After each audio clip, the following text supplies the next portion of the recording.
My name is Kenneth Lewis, and the following material was written by me alone and represents my own personal opinions on this topic.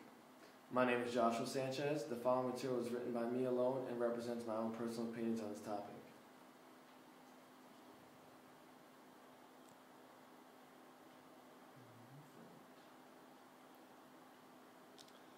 Okay, the social networking website we chose to review is Flixster.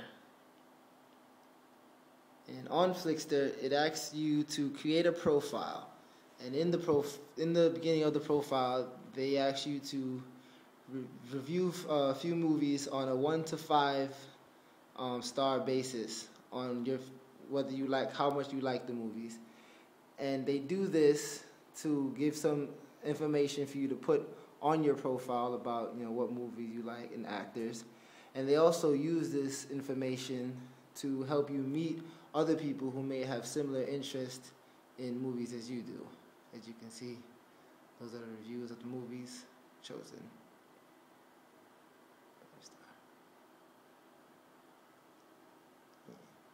They ask you a lot of movies. However, this is where they ask you to choose if you want to meet a person or not. They also tell you whether or not this person is a good match for you or not.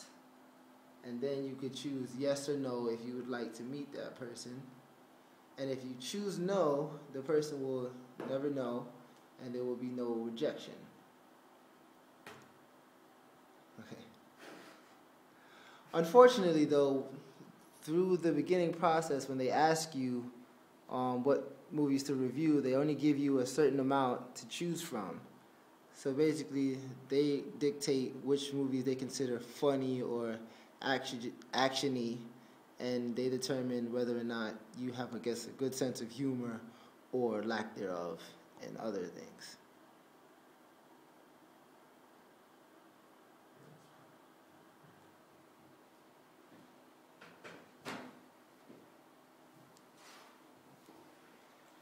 The website also includes several other features, including the fun and games section. Inside the fun and games section, you can find that there are a lot of polls and user quizzes and the so-called never-ending quiz that you can choose from.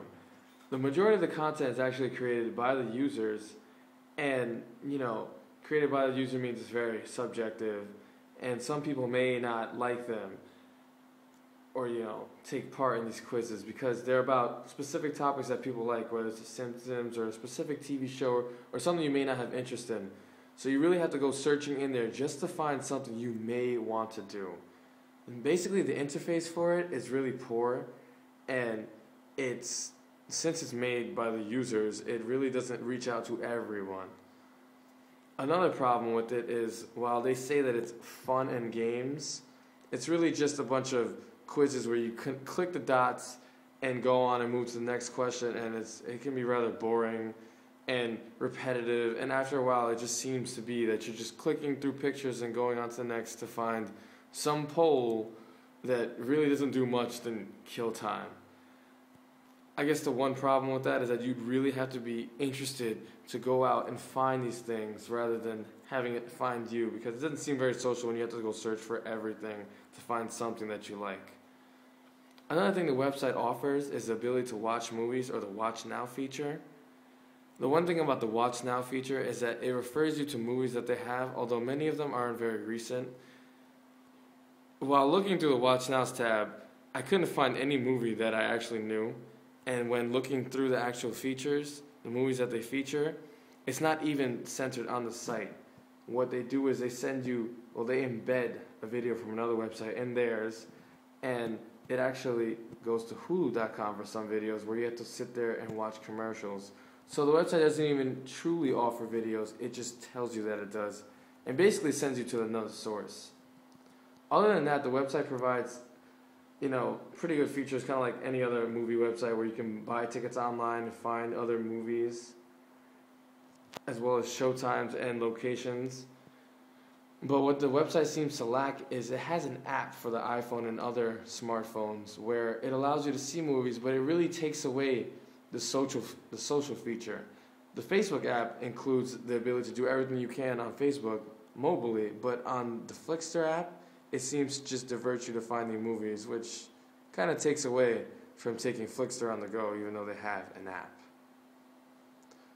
Aside from that, Flixster overall could be useful to people who are diehard movie fans, but for those who are looking to use it to get into movies, it seems to turn them away. As for me, it stigmatized me when I set up my own account and seemed to be deemed that I had no one compatible to me. And while that may be my personal issue, it just seems to be that there are probably other people out there who could have used Flixster that now don't.